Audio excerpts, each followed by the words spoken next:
Yesterday, we discussed the 9 stages of Samatha, which are also practiced in non-Buddhist traditions. Today, we will learn about posture, which is also important for meditation.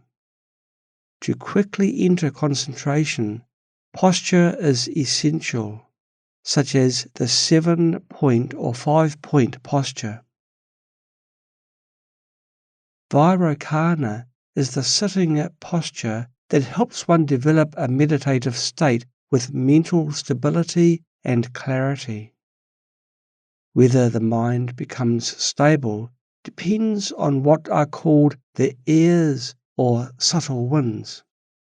There is the gross air, which is the breath one inhales and exhales. There is also the subtle air, which involves the movements of the body and the movement of thoughts. Since body and mind are interconnected, when these subtle airs become stable in the body, the mind also becomes stable. One makes these subtle airs stable by working with the inner channels through which they move. We may have heard of the term energy channel. The subtle airs flow in these channels. If these channels are straight and steady, the subtle airs will also become stable. To keep these channels straight and stable, one must maintain proper posture during meditation. There are several kinds of subtle airs. The subtle air that makes the body stable and firm is the earth air. The subtle air that keeps the body warm is the fire air. The subtle air that prevents the body from drying up is the water air. The subtle air that spreads warmth throughout the body and enables physical movement is the wind air. Everyone possesses a subtle air for each of these 4 elements. The earth, water, fire, and wind taught here are not the ordinary elements we usually understand, but a form of energy. The 5 elements mentioned in Han Chinese tradition also refer to 5 types of energy that generate and restrain one another. In addition, there is a 5th air, the downward eliminating air, which transforms food in the stomach, separates waste from nutrients, and expels the waste through the anus. The Vairocana posture consists of 7 aspects. Keep the spine straight so that the central energy channel remains upright. The life force air flows within the central channel, making the body stable and firm. It is also called the earth air because it provides stability and endurance to the body.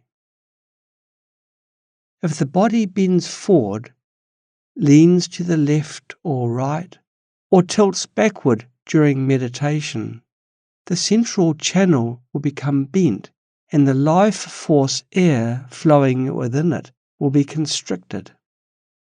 By keeping the spine straight, the earth air flows smoothly, resulting in stability and endurance. Do not hunch the back when meditating. This is the most common mistake we make. In ancient times, people sat upright, paying special attention to this, which is a way of preserving health. Modern people, however, slump on sofas or curl up like shrimp, which harms the body. That is why many suffer from herniated discs today. We should be mindful of it. After receiving the precepts, you will know that even while eating, one must sit upright. Eating, sleeping, and walking all have specific postures to follow. When meditating, it is essential to sit straight. When listening to Dharma lectures, it is even more important to sit upright. This is part of the practice. If you listen to the Dharma in this way, you will act appropriately. If you sit slouched, you will soon become overwhelmed by wandering thoughts or doze off. It is essential to follow this principle. Do not underestimate it. Why are there precepts with 3,000 dignified manners and 80,000 subtle practices? All of them teach how to practice. The Buddha embedded this hidden message in them without stating it explicitly. In class, if you often fail to hear the Dharma or mentally run away, it is often related to your sitting posture. The first aspect of posture is to keep the spine and central channel straight. If the central channel is not straight, the energy within it will not flow smoothly, and other energies will also become blocked, making it impossible to enter concentration. Those who sit properly and listen attentively can even enter concentration while listening to the Dharma. Listening to the Dharma in a state of concentration is most effective. Those with good memory often have this habit. Place the hands in a meditative posture, forming the meditation mudra. There are also other possible hand postures. Slightly extend the elbows outward. This also has its hidden meaning. There are energy channels in the armpits that must remain unobstructed. If they are pressed, these channels become blocked, hindering meditation and easily leading to drowsiness.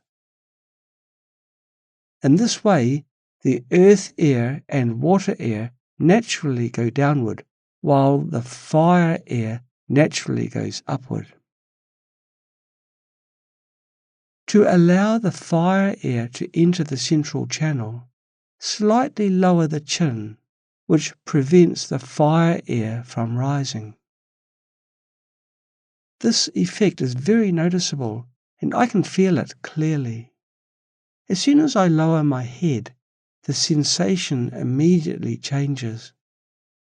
You can try it during meditation. Do not chant mantras with your head tilted back, as the fire air will quickly rise. By lowering the head, the fire air moves downward. These principles are important and should not be underestimated. You often neglect them. Lay practitioners sometimes encounter this issue as well.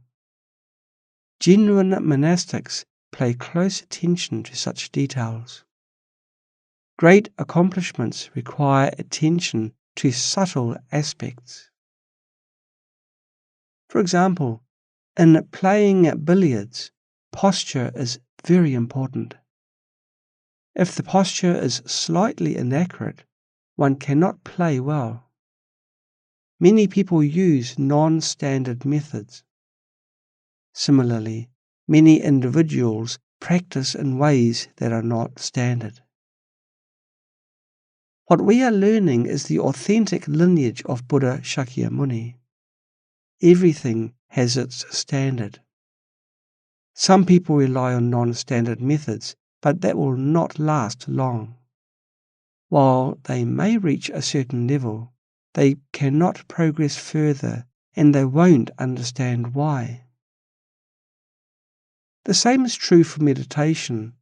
Without following the correct posture, one cannot reach the fourth dhyana. It may be possible to enter the first dhyana, but only by fully adhering to the standard can one attain the fourth dhyana, and then the 4 formless realms.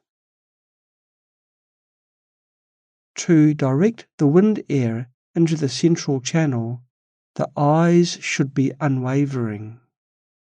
The wind air is linked to the movement of the body, and the eyes are closely connected to the activity of the mind.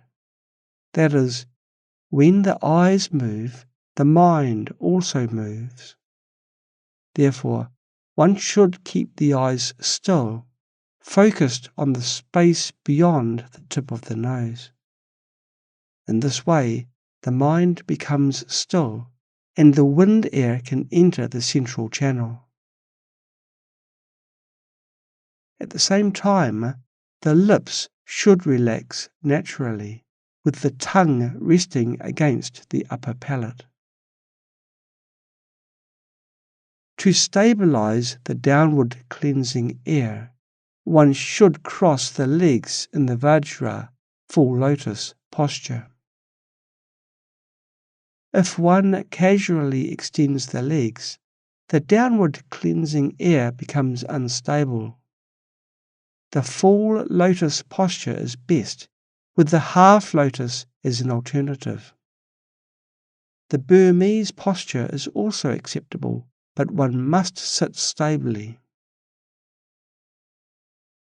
The first 5 aspects of posture relate to the 5 airs, but the wind air has 2 aspects, the eyes and the lips and tongue.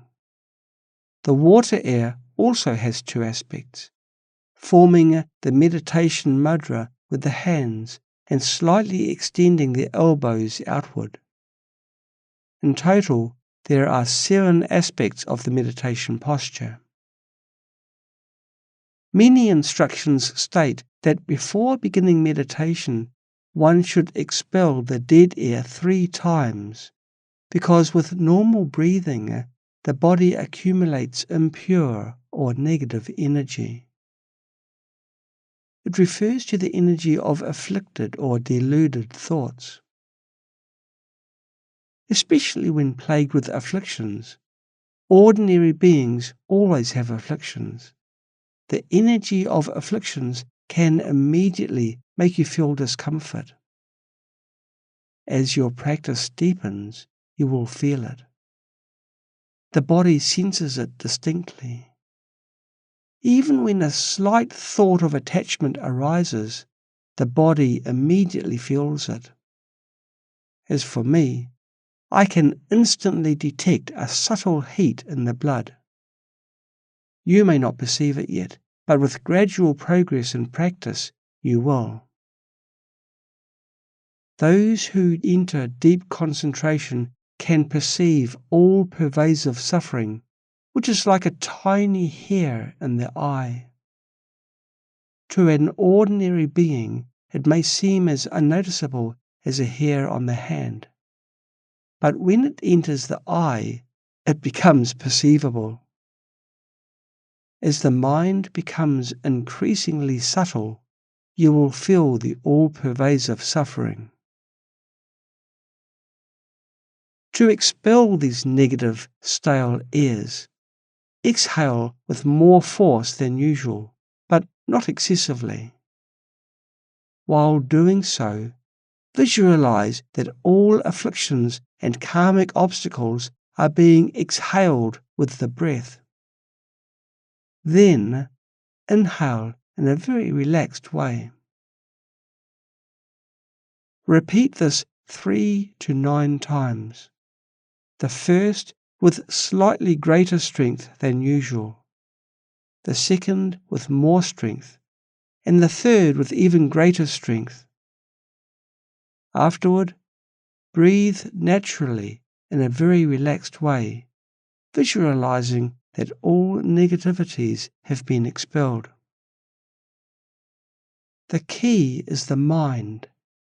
We should prevent unwholesome thoughts from arising. Ideally, maintain immeasurable loving-kindness and compassion, especially immeasurable loving-kindness.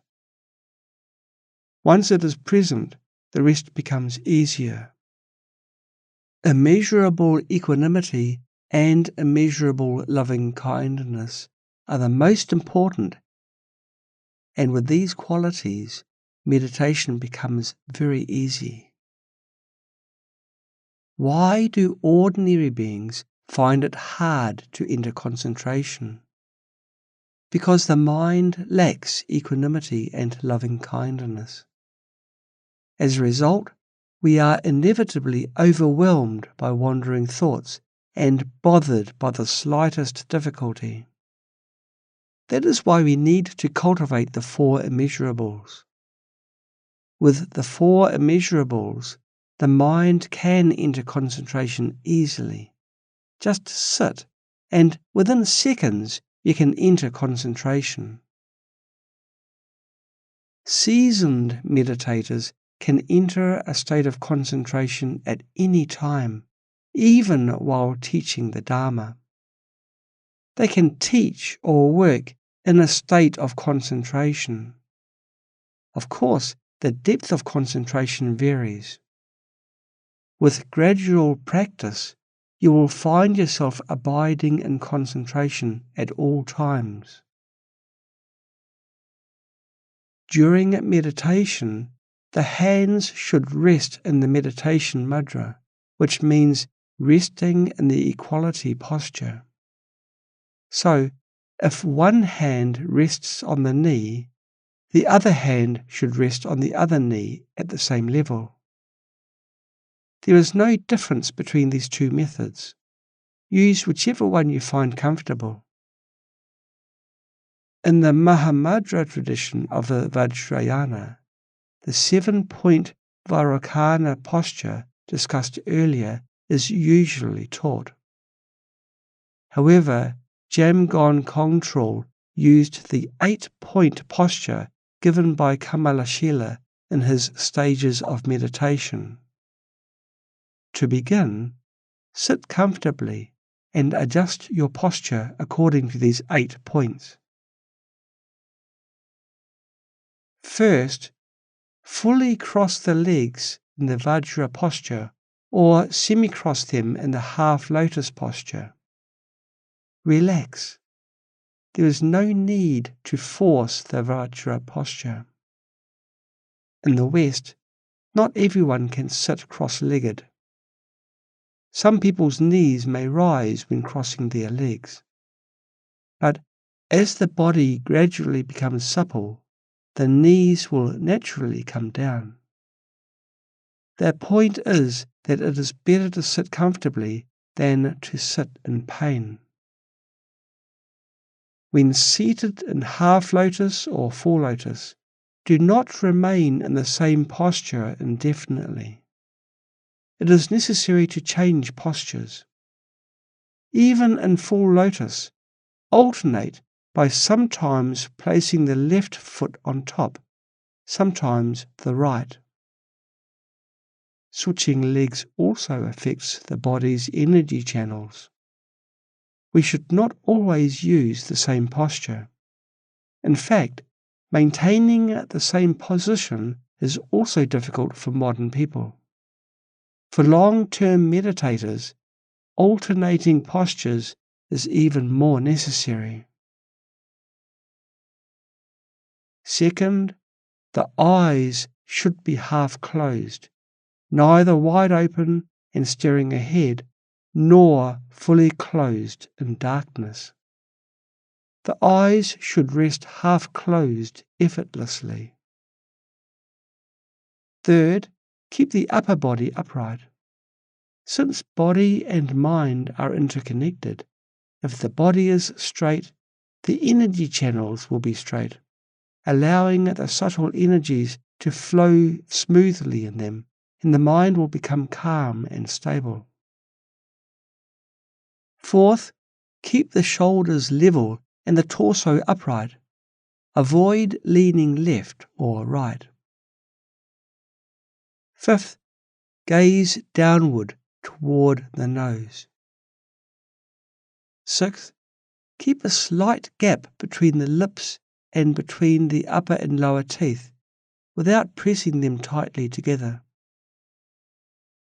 7th, rest the tongue against the upper palate. Otherwise, saliva will gather in the mouth and you will be distracted by swallowing. Finally, breathe naturally and effortlessly. Do not try to suppress it or force deep breaths. At the beginning, you can take some deep breaths, especially if your breathing is shallow. Heavy afflictions make the breath increasingly shallow. The more narrow-minded one is, the shorter the breath becomes.